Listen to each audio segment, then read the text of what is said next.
Hello dear friends, क्या हाल चाल है। उम्मीद है बढ़िया ही होंगे। आज मैं फिर आ गया आपका दिमाग का दही करने। अरे सर, क्या सुबह सुबह आप भी परेशान कर रखा है। नहीं भैया नहीं, फ्री फोकट में हम नहीं आए हैं। हम आए हैं आपसे एक प्रश्न पूछने।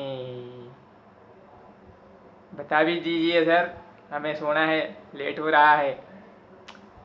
दरअसल मेरा प्रश्न ये है कि क्या कभी आपने ये फिनोमिना या ये कंडीशन आपने ऑब्जर्व की है, जब एक ऑब्जेक्ट एक पर्टिकुलर इंस्टेंट ऑफ टाइम पे मोशन में भी हो और वो रेस्ट में भी हो।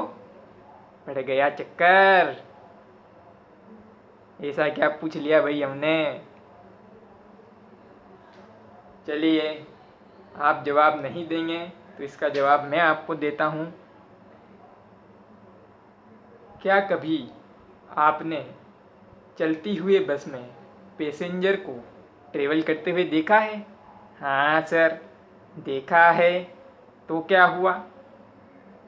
तो ये हुआ कि जब आप सड़क पर खड़े होकर किसी चलती हुई बस में पैसेंजर को ट्रेवल करते हुए देखते हैं तो बस के साथ साथ वो पैसेंजर भी ट्रेवल करता हुआ दिखता है, आपको मोशन में नज़र आता है कि नहीं? हाँ सर, बात तो सही है।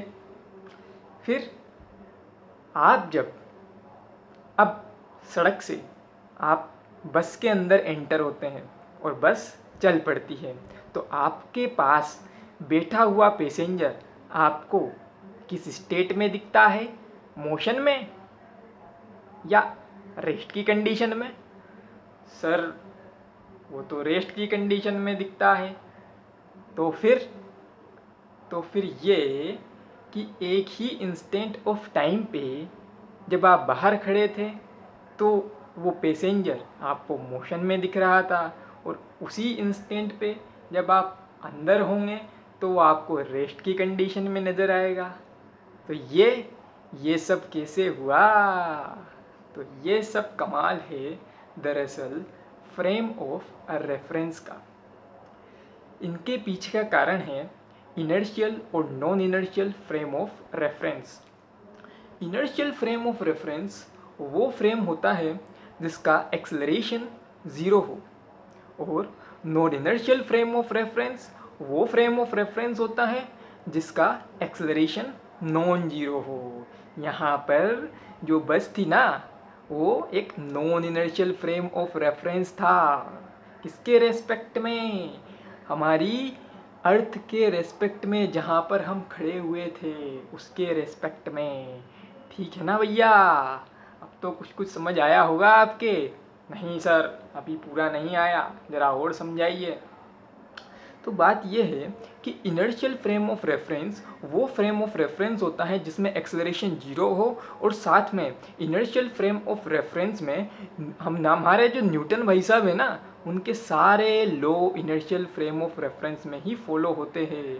तो फिर sir, non inertial frame of reference? Non inertial frame of reference वो फ्रेम ऑफ रेफरेंस है जिसमें एक्सेलरेशन नॉन जीरो होता है, और जहाँ पे हमारे न्यूटन भाई साहब के जो तीनों लॉ है ना, वो फॉलो नहीं करते। तो अब आप मुझे ये बताइएगा कि non inertial frame of reference में न्यूटन्स के तीनों लॉज को फॉलो कराने के लिए किस फोर्स की ज़रूरत हमें पड़ती है? अगर आपको उस फोर्स का नाम मालूम है तो आप कमेंट सेक्शन में कमेंट करके ज़रूर बताइएगा। ओके, आज के लिए इतना ही। फिर कल मिलते हैं एक नए और एक बेहतरीन इंटरेस्टिंग फिजिक्स के फैक्ट के साथ।